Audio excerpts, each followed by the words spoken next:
because the under Jets 9.5.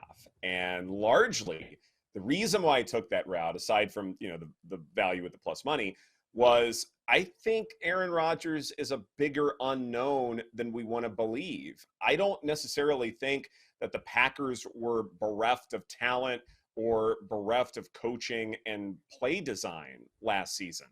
I think some of it was just Aaron Rodgers getting older. And so that is a big question, a big unknown. I think the other thing, too, where we're talking about the Jets defense, which has a lot of potential, sometimes when it comes to secondaries and overall coverage, you tend to regress. It's not as sticky from one season to the next. And it does feel like with Sauce Gardner and company that we're just expecting them to play at this ridiculously high level.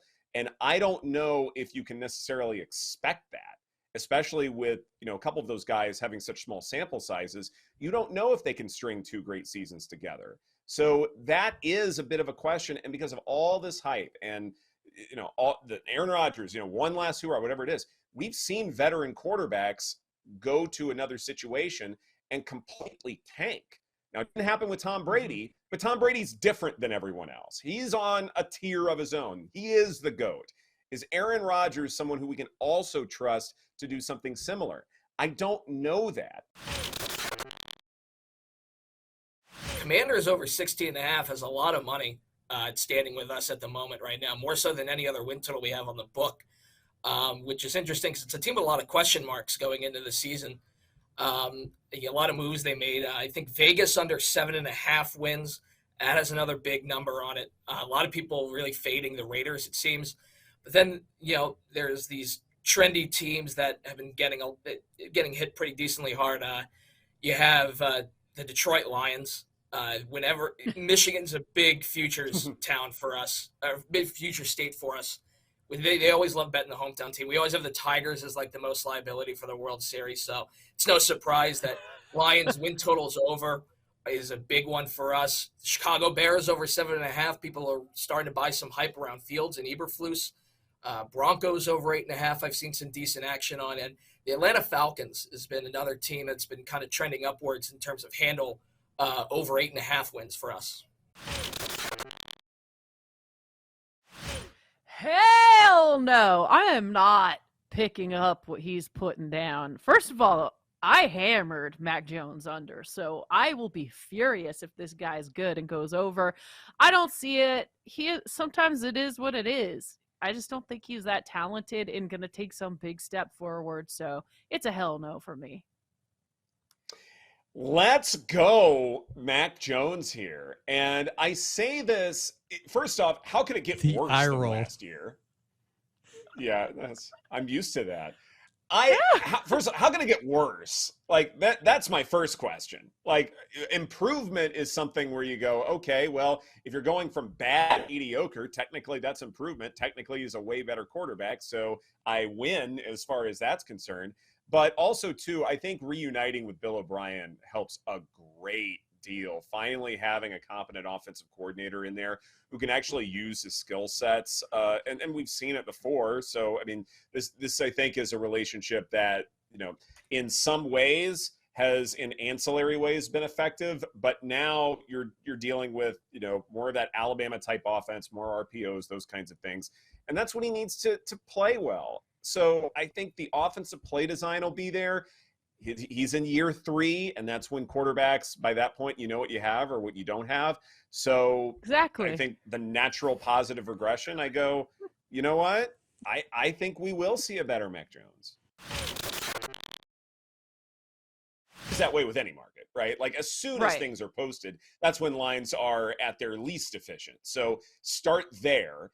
And then the second area may be after the preseason when all of these potential injuries could be occurring. And so if you were trying to snag him just because you saw him or you read about the hype or something like that around this time, maybe that wasn't most advantageous. Maybe that's the lesson to be learned here, because largely these lines are inefficient and they're going to stay that way up until the regular season, right? Then we know exactly who can play well, who's a gamer, all that fun stuff. Then things start to iron themselves out once we actually start to think about this stuff from the overall football collective. But to me, if you were going to pounce on this early, I know it's a tough break for you. If you're trying to do it around now, maybe there was a lesson to be learned not to do that. Baker's on his final year here too in the NFL. I wouldn't be surprised if he's out of the league. So I was kind of spinning it forward. We've got the Bucks at Vikings week 1. This spread at 6.5.